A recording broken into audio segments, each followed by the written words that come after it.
Hallelujah. That choice would not be very meaningful if the tree was not very attractive. Alam niyo po, ang pagpipili natin, hindi po magbibigay ang kaaway ng pagpipili natin na hindi attractive sa atin. Sabi ng Bible, very attractive sa kanilang mata yung bunga ng punong kahoy. Amen?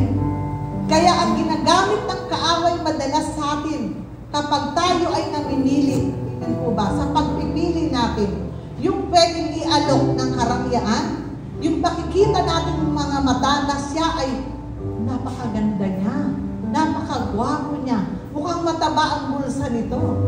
Amen po ba? Hallelujah! Mukhang may kinabukasan ako dito. Pagpipilitan natin yung gusto natin. Mga kapatid, ang pagpipili natin ay nakasalalay sa ating pagluhod sa Panginoon. Kung ito ba ay kalooban mo, Lord, guide me, lead me. Amen. At hayaan mo na ikaw ang magturo sa akin na ito pala ang dapat kong piliin. Amen? Hallelujah.